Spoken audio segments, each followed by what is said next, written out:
Welcome to the podcast Selling Real Estate with Kelly Cook, where we will discuss the latest and most relevant business strategies to help you do one thing extremely well: sell more homes. We'll discuss everything from business planning to lead generation and conversion to past client customer service and everything in between. Join us for authentic conversations and nuts and bolts takeaways you can implement into your business today. And now, Selling Real Estate with Kelly Cook. Hello, everybody, and welcome back to another episode of Selling Real Estate with Kelly Cook. Kelly, I was looking the other day. I think we've done over like 200 episodes or something like that, like some crazy number. We have. Easily. That's awesome. Yes. And if you haven't already gone back and listened to our entire library, please do that. Go back and listen. There's a ton of really, really great stuff that we have covered. Everything from, the basics of building a real estate business. We've covered some ancillary income streams and taxes and budgeting and mindset and investing. We've had guests. We've covered a lot. And today we're going to talk about something that we haven't talked about before. Never. Yeah. This is in kind of a newer phenomenon, I want to say, almost. Or a new thing that people are thinking a lot more about. Yes. And Kelly's got some thoughts on it. He's reading a book right now that kind of delves into this whole kind of thought process that we're going to talk about, and we've got some solutions for you if this is something that you are dealing with too. So Kelly, take it away. What is this mysterious phenomenon that we're talking about here? Okay, guys. So set the table here for you. It's something that everyone is going to struggle with at some point and for some period of time and to some amount, right? Different for everybody, but everyone deals with this. And it just kind of came up, we were brainstorming here and it's been, obviously I'm a big reader or listener, I should say, right? When it comes to, podcasts, books, et cetera.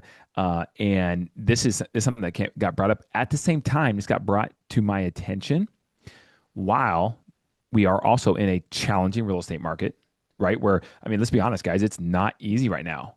People are it's the highest cancellation rates in, I think, over 10 years, according to several different news sources like Redfin and Fannie Mae, et cetera. And people are on the fence. They're not getting off the fence to buy. They're not sure about the affordability. Things are going to tank. They're not sure about the local economy. They're not sure if rates will continue to come down low enough for them to get out of their 3.25% mortgage. All this uncertainty, so it causes people to be paralyzed and not move a lot, which is causing real estate agents not to have as many sales, just generally speaking, and to work a lot harder for the ones they do have. In addition to the housing market, you also have this circulating right now in the culture of the United States, maybe in the world, but definitely the world. But also, let's talk about the United States, right?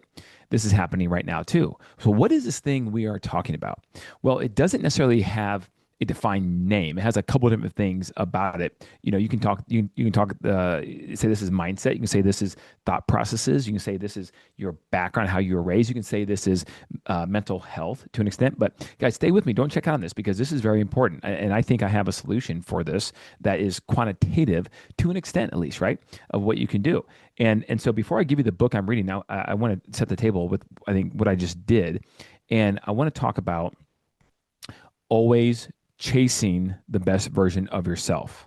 Okay, that's what I want to talk about here. And I want to talk about always the ability to not be satisfied, which can be a good thing, but also going to be a very, very bad thing. Because in real estate, you can work 7 days a week, 24 hours a day, literally, if you wanted to. There's always more that could be done. And I've been doing this 21 years, and I've struggled with this greatly because I'm a big competitive person.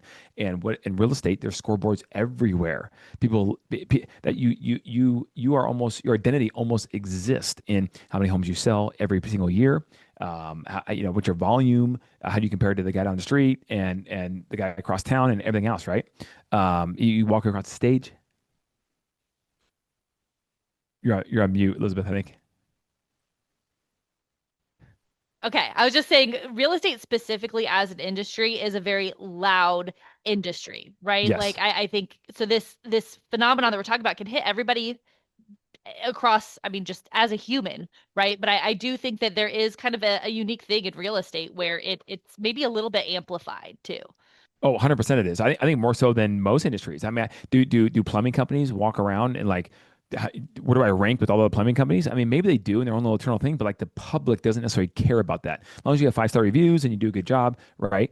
That sort of thing. But like at the end of the day, production is heavily measured in the real estate industry compared to most other industries. Okay, and that can cause you to always be unsatisfied and little on unnerved. Okay, so here's a good example. Open houses. Open houses right now are one of the best lead sources that people are experiencing, at least in Phoenix, Arizona. I know this because I sat in a mastermind. People were discussing this the other day of top producers. Now, there's also struggles that come with that. But for me personally, I been doing this 21 years, and I'm not a fan, myself personally, of open houses because it doesn't fit my personality, right? Can I do them? Sure. I've done literally thousands probably at this point in my career, but I haven't done any for a little while, and I don't plan to ever do too many more in the future. There could be unique circumstances, that sort of thing. But if I could choose to do something else to generate business or to help sell a house, I would do something different. That's just me. Okay. Now, yet, guys, stay with me on this. Every weekend, I'm driving around the kids or whatever I'm doing, going to a sports game, and what do I see? Open house signs. And I see the open house signs, and and then I start feeling a little guilty. So and so is in an open house right now, and so has the opportunity now to potentially have someone walk in, help them out, make some money. Production goes up. My production is not, because why? I am choosing not to do an open house today. And then I start feeling guilty. Start feeling, oh my goodness, they're going to beat me. Oh my God, I'm going to fall behind. I should be working. I could be making extra money. What can I do with that money? Um, Meanwhile, my kids are right in the car with me, and I'm spending quality time with them, or supposed to be. Okay. And so it can rob you of being present at that time. This whole thought process of comparing your insides to someone else's outsides. Now, when I say this is going on in the culture today, guys, it's very prevalent right now because of social media, guys. Look at the news right now through social media. I mean, Mark Zuckerberg's taking a stand, I think, with Congress here today, or has recently here. There's some lawsuits against Facebook and Meta for the addictiveness of it. Some kids have committed suicide. Obviously, that's not anything new, but for whatever reason, there's now a It's lawsuit being brought amplified. forward. Yeah. Yep, it's amplified. And now there's regulation in Europe now saying that you have to be a certain age in some countries before you can actually have a social media account like Facebook or Instagram or TikTok or whatever. And the U.S. has no regulations on that yet, but that's maybe coming on the pike. Who knows? Um, but why does that happen? It happens because, especially for a child or a teenager, because they're comparing themselves constantly to someone else's outsides and how great they are when they might be struggling internally themselves. We don't know that on social media. It portrays a whole different thing that could be the alternate of what is reality. And so it keeps you addicted to the platform. It keeps you having this FOMO, right? Of always wanting to know what someone else is doing and what you're missing out on because you're doing whatever you're doing right at that current moment. And so it makes you feel really shallow inside. Well, real estate can feel that very same way. Your identity is, I mean, I sell 100 homes a year. Okay.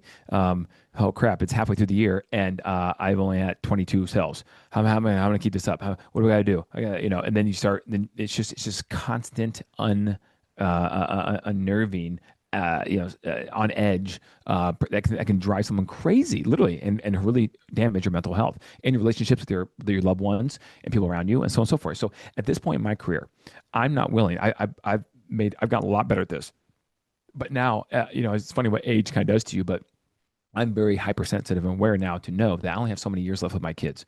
My youngest is in fifth grade, and so it seems like a lot of time left till potentially he's out of the house. But that's not that. I mean, 7 years, right? Yeah. 7 years go by. I've been And doing they this want to 21 spend years. less time with you as they get older Correct, and and and and their that world too. opens up. Yeah. That too. They'll be a teenager still at home, but they really spend time with their friends. And so if that means I make less or a lot less because I'm choosing to be present with them on the weekend as opposed to sitting in an open house somewhere where I could make some more money and that sort of thing, I'm choosing to do so. And that's an internal battle I've struggled with for a long time because I'm super competitive and I feel like I'm falling behind and I want to be number one. I want to be the best. And most people in real estate do. Most high achievers. That's just why you're in the business, right? Um, so there's this book that's really, really, I mean, it's funny. This book, I've heard it before, but for a reason, I just took action because I heard it again and bought it, and I'm listening to it right now. I'm over halfway. It's phenomenal. It's everything I thought it would be, based upon what I've heard people talk about it. But it's so timely with what's going on in culture with social media, and the book is called The Gap and the Gain by Dan Sullivan. Now, it's not a brand new book. A lot of you may have heard of it before, but if you read it even in the past, I would challenge you to go read it again today. okay, and start With reading all the this book again. context of Yes, everything what's now. Yeah. happening, right? And to make peace and the gap in the gain is so good because I won't spoil it for you, but you can't be in both. The gap is you feeling like your self-worth is not good enough because you're comparing yourself to that thing you're trying to achieve or someone else that you're trying to beat. When the reality is you have to be the gain is when you are completely satisfied with being where you are today based upon where you have come from. So looking backwards, the gain is looking backwards, saying, "Okay, man, you know what? This year we're going to sell 200 homes. That's amazing. Last year we sold 190, or maybe last year we sold 250, and we're going to go backwards. But 200 homes.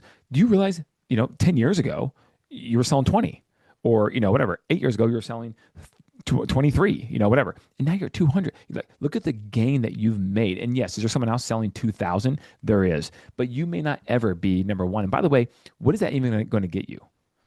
A lot more money, sure. Okay, prestige. Okay, but when you get there and you arrive at that destination, then what happens? And that's the issue because they say there's a reason why a lot of CEOs of companies are driven people, right? Well, they're also the work group that is also traditionally the most that struggles the most with depression because they are high achievers. Set a big goal, they get there, and they realize, now what? Well, set a bigger goal, and they achieve, and they're never internally satisfied because they're always comparing themselves to some future thing that they need to try to achieve. And so what he talks about is it's like chasing the horizon. You're never going to get there. Now, should you have big goals to try to achieve? Heck yeah. But you have to know that when you get there, there's a specific reason as to why you're going to get there. And that if you get there, that's a big gain. Be happy to rest in it and to know that you achieved that goal for a reason. And so now you're happy to be there because whatever that reason was, you now have it. Maybe it was, I need the ability to get to that goal because then I can buy the dream house for my family. Okay, so now you achieve the goal and then you get that dream house. Now it shouldn't necessarily be what's next. It should be like, oh, but holy cow, I have this dream house. This is like literally a dream house. I never thought I could achieve this. Enjoy I'm it. here. Yeah. Enjoy it.